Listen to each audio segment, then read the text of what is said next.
कल हम लोगों ने दो प्रॉपर्टी पढ़ लिया था और दूसरे प्रॉपर्टी में हम लोग काम कर रहे थे। दूसरे प्रॉपर्टी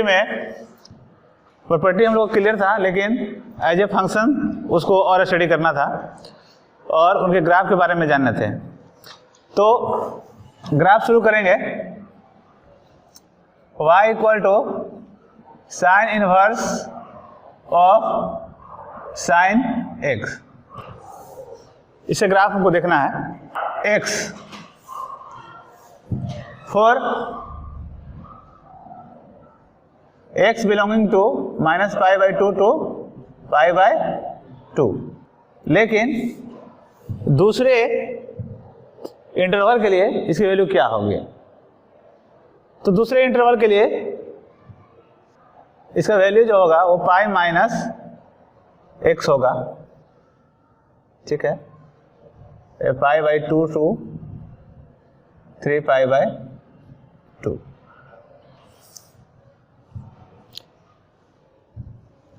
अब पाई में से x को क्यों घटा रहे हैं? घटाने का मकसद ये है क्योंकि ये एंगल π/2 से 3π/2 तक है और साइन इनवर्स का हमेशा जो रेंज आता है वो -π/2 से π/2 के बीच में होता है। तो इस जो इंटरवल में है उसके कोरस्पॉन्डिंग कौन सा एंगल है जो -π/2 से π/2 के बीच में है, वो पता करने के लिए हम लिखते हैं पाई माइनस ना। ठीक है, और फिर ऐसे ही बढ़ेंगे, आगे चलेंगे तो फिर इसका वैल्यू हो जाता है x माइनस 2π। ठीक है, 3π/2 टू 5π/2। अभी ग्राफ देखेंगे ज्यादा क्लियर होगा। ग्राफ बनाते हैं।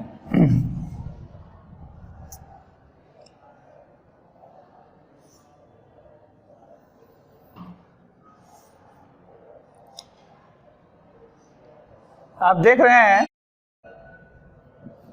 ये है π/2, ये है पाई और ये है π/2। ऊपर में भी ये π/2, नीचे भी π/2। चूंकि अभी हम लोग डील कर रहे हैं एंगल के साथ, साइन इनवर्स जो है आपको क्या देगा? एंगल देगा। तो आउटपुट भी एंगल है और इनपुट भी एंगल है, तो हम x एक्सिस में भी एंगल बनाएंगे और y एक्सिस में भी एंगल बनाएंगे, है कि नहीं? तो अभी जैसे देख रहे हैं π/2 से लेकर π/2 के बीच में ये जो है इस तरह से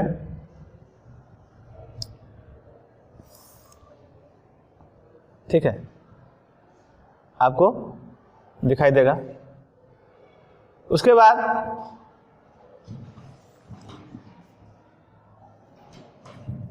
यहाँ पे मान लीजिए कि 2π है और यहाँ पर है 3π/2।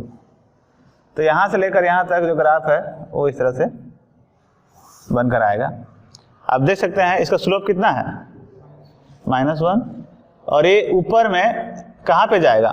जब नीचे पे पाई पे जाएगा तो ऊपर भी कितना पे जाएगा? पाई पे ही जाएगा। क्यों? क्योंकि इसका स्लोप 1 है। स्लोप 1 है तो दोनों इंटरसेप्ट बराबर होंगे, है ना? उसी प्रकार से जब हम आगे बढ़ेंगे और इधर इसे बढ़ते जाएंगे से, और ये है 3π मान लीजिए, तो ये हो जाएगा आपका कितना? 5π/2। तो फिर यहाँ से ये ग्राफ जो है इस तरह से जाएगा। ठीक है, आप देखेंगे यहाँ पर भी, और ये ऊपर नहीं चला जाएगा, थोड़ा सा ये हो रहा है, इतना ही लीजिए। हाँ, मतलब ये लेवल बराबर रहेगा, π/2 तक ही जाएगा, क्योंकि हम जानते हैं कि साइन इनवर्स का रेंज जो है +π/2 से ऊपर जा ही नहीं सकता है और -π/2 से नीचे जा नहीं सकता है। तो उसी के बीच में एंगल आने हैं, ये तय है। अब ये देखिए, इस लाइन का इक्वेशन आपको लिखना होगा तो क्या लिखेंगे? स्लोप कितना है?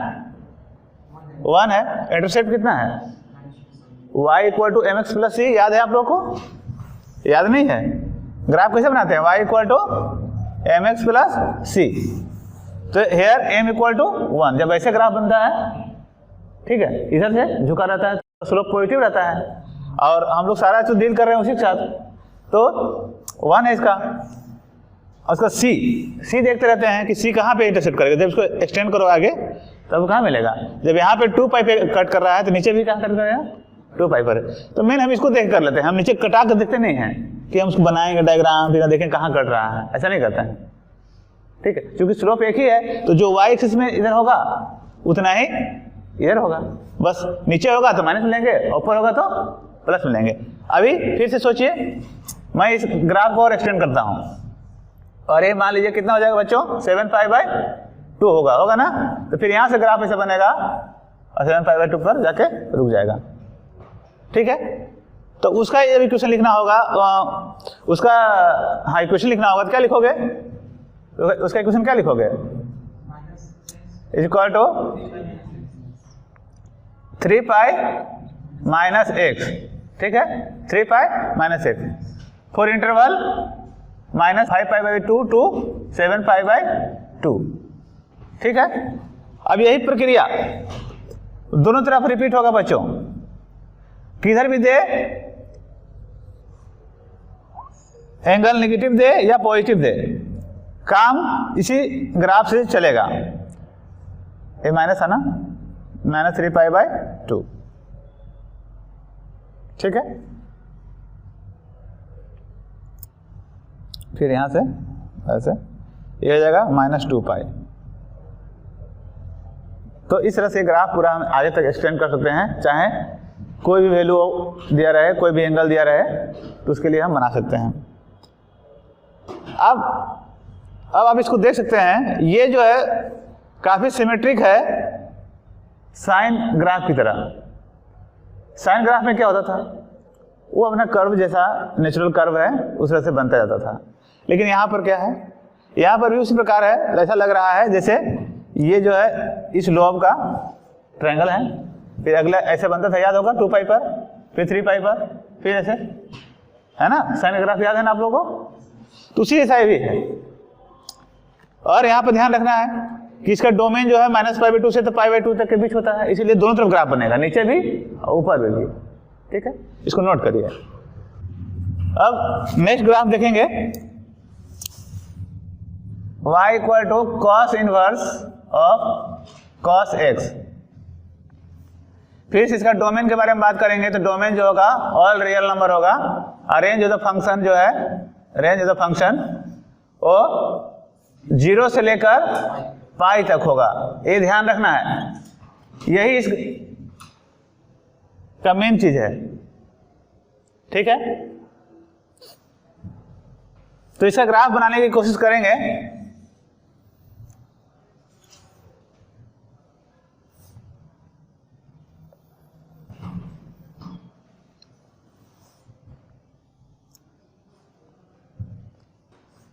तो ये हमारा पाई है, ये है 2 पाई, ये हमारा 3 पाई, और इधर हमारा -पाई, ठीक है। तो 0 से लेकर पाई तक इसका वैल्यू कितना होगा, x होगा।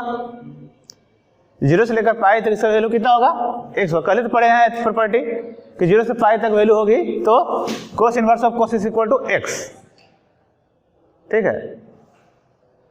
तो 0 से लेकर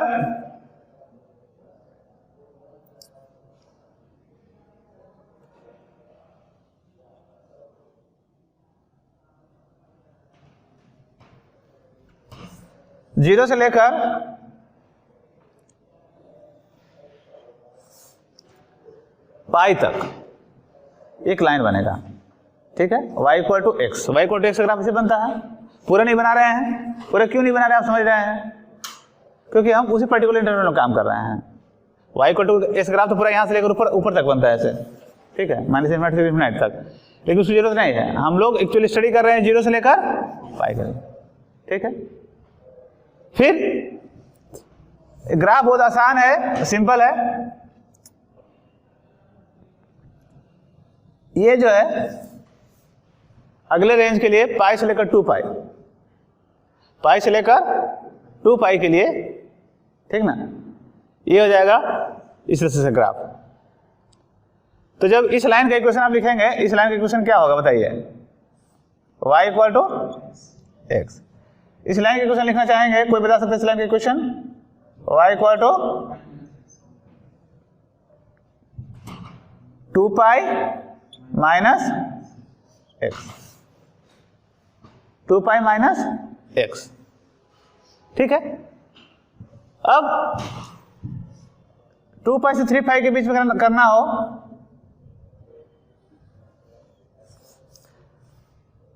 तो जब 2 पाई से 3 पाई के बीच हम x का वैल्यू करेंगे तो जो y हमें मिलेगा वो क्या मिलेगा? y equal to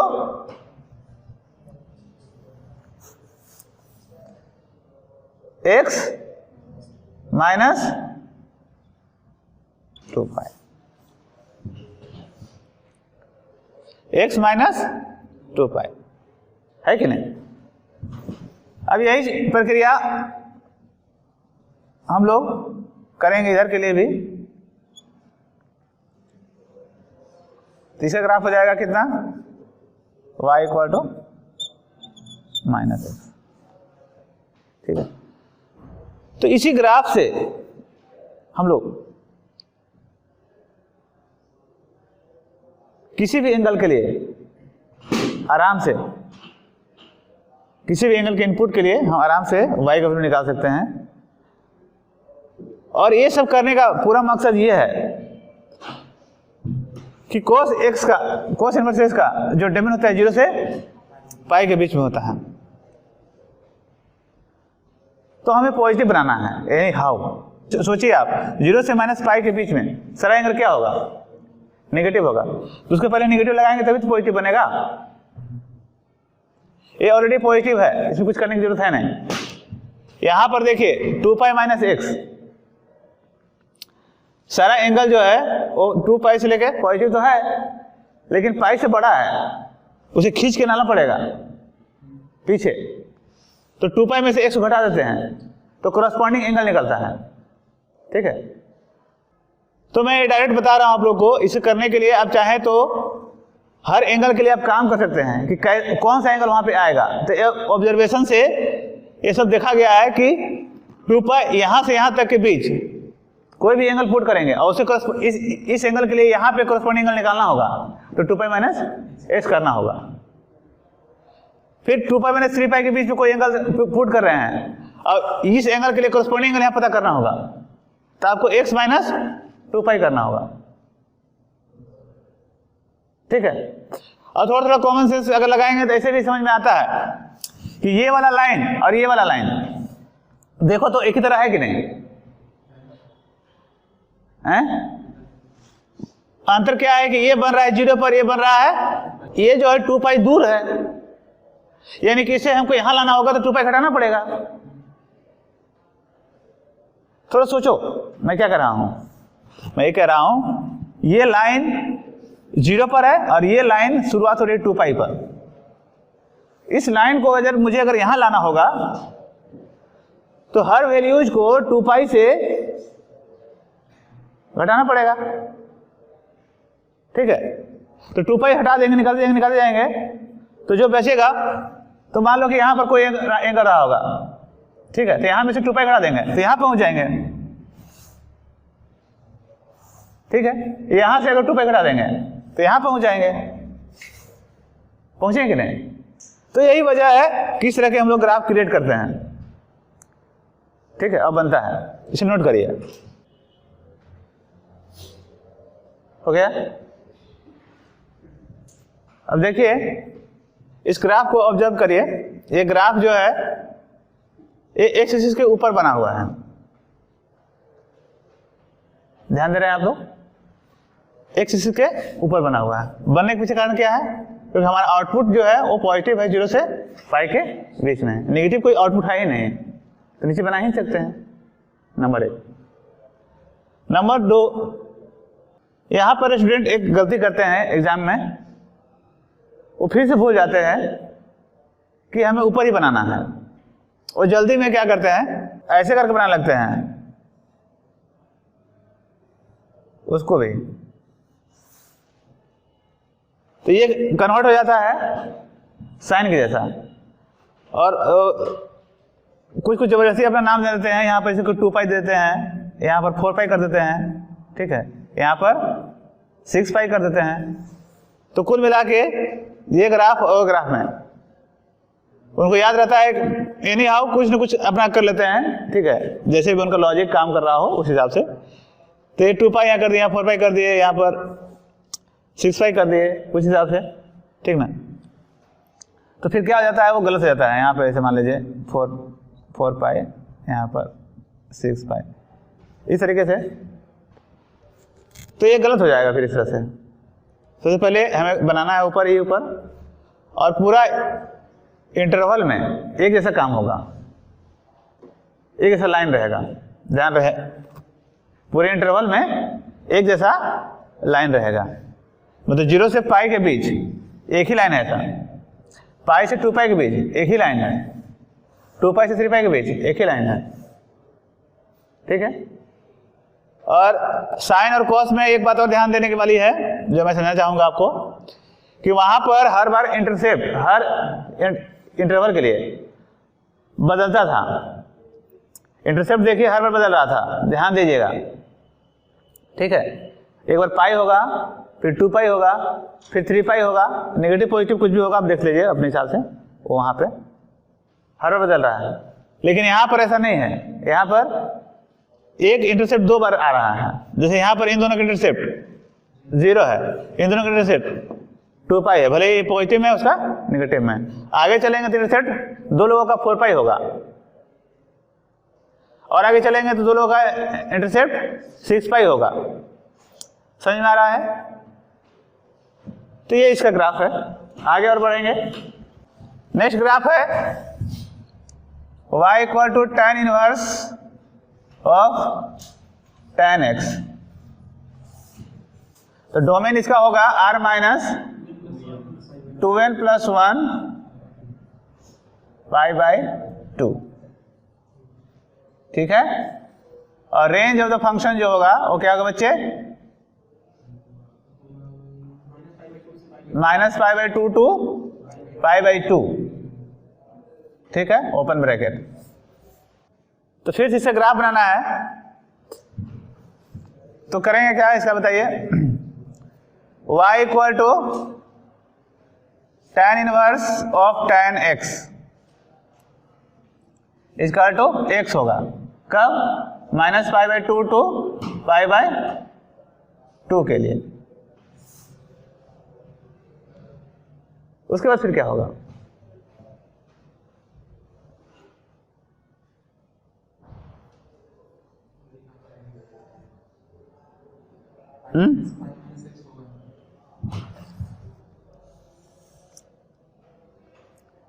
x minus pi होगा, pi by 2 to 3 pi by 2 के लिए। और आगे बढ़ेंगे, x माइनस 2 पाई होगा, 3 pi by 2 to 5 pi by 2 के लिए। अभी मैं आपको समझाता हूं कि ये कैसे होगा, ठीक है।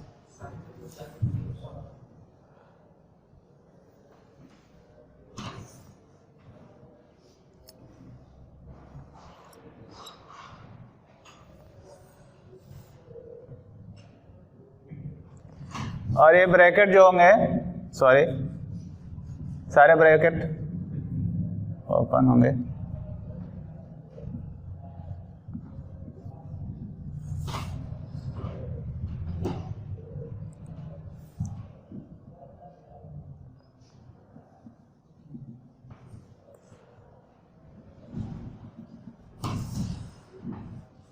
तो ये है पाई बाई 2, ये है माइनस पाई बाई 2।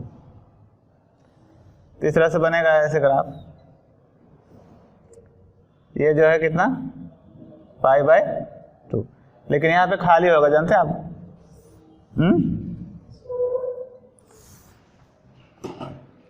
क्योंकि वहाँ पे इनपुट हम रख ही नहीं पा रहे हैं।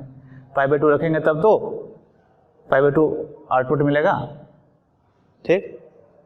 उसके बाद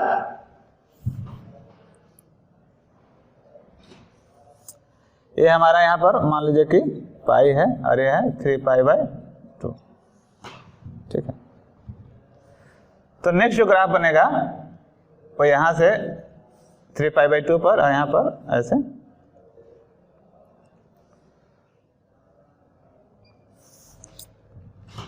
π/2। ठीक है, अब यहाँ से ये लाइन और ये लाइन दोनों एक जैसे हैं, तो यहाँ से यहाँ आने के लिए क्या करना पड़ेगा? कितना दूर है वो? पाई दूर है। जहाँ से मेजर करना चाहते हैं आप यहाँ से मेजर कर रहे हैं तो यहाँ पाई होगा, यहाँ से मेजर करेंगे तभी पाई होगा। ठीक है, पाई दूरी पर है तो पाई घटाएंगे तो पीछे जाएंगे। इस तरह ग्राफ क्यों बनेगा? ऐसे क्यों बनेगा? पहले इस तरह से बन रहा था, ऐसे क्यों बनेगा? सारा खेल जो है वो बेसिक फंक्शंस का है। साइन ऐसे ग्राफ कैसे बनता था? ऊपर फिर डाउन फिर अप फिर डाउन। कॉस ऐसे ग्राफ ऐसे भी होता है, अप फिर डाउन फिर अप फिर डाउन होता है। टेन ऐसे ग्राफ देखिए, सोचिए टेन ऐसे ग्राफ आपको याद है? टेन ऐसे ग्राफ थोड़ा सा देख लेते हैं 2 मिनट में। ये 0 है,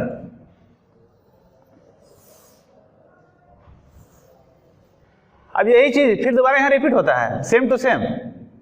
ठीक है, या इधर कर देते हैं आपके लिए। ये है मान लीजिए -π/2 और ये है -π। तो ग्राफ जैसा ही है वैसा ही ये भी है, हर इंटरवल में ग्राफ एक ही जैसा है, तो यहां पर भी सही बनेगा। अलग क्यों बनेगा? आप इसको आजमा के देख सकते हैं, एग्जाम्पल लिख दे सकते हैं। अभी हम लोग एग्जाम्पल करेंगे, तीनों के लिए एग्जाम्पल करेंगे, हर के लिए एग्जाम्पल करेंगे।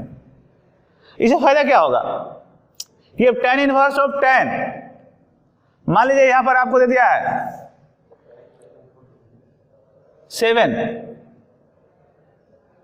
tan 7, तो 7 सोचेंगे कहां पर है? ये कितना है जानते हैं आप लोग? 3.14, तो 2π के बाद ही होगा। ठीक है, इस तरह से हम डिसाइड करेंगे किस में है और उसका ग्राफ क्या होगा और फिर लिख देंगे। करेक्ट? नोट करिए इसको, आगे और एक्सटेंड कर सकते हैं इसको।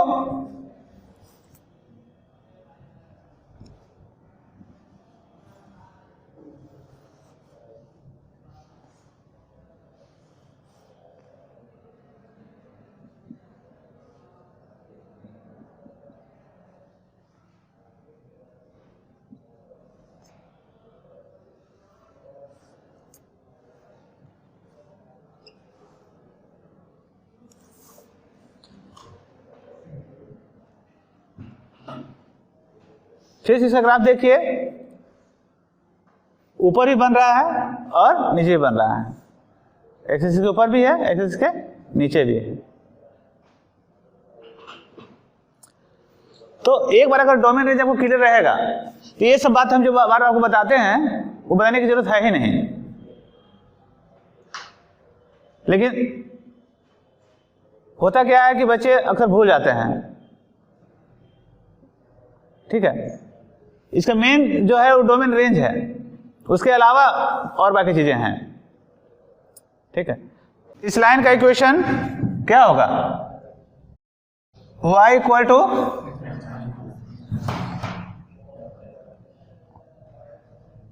x minus pi. क्यों? क्योंकि ये माइनस पाई भी कटेगा। इसका इक्वेशन क्या हो जाएगा? y इक्वल टू एक्स ही रहेगा, स्लोप तो सब इधर ही है x। ये कहाँ यहाँ कटेगा? ये माइनस पाई पे कट रहा है तो ऊपर जाके प्लस पाई पे कटेगा, तो प्लस पाई होगा। ठीक है, और ये तो सिंपल ही है, इसमें कुछ बोलना है आपको? बोलिए क्या होगा? ये y इक्वल टू एक्स होगा। तो लाइन का इक्वेशन भी लिखना आपको आना चाहिए। गलत लिखेंगे तो इतना करने के बावजूद भी आप गलत करके आएंगे।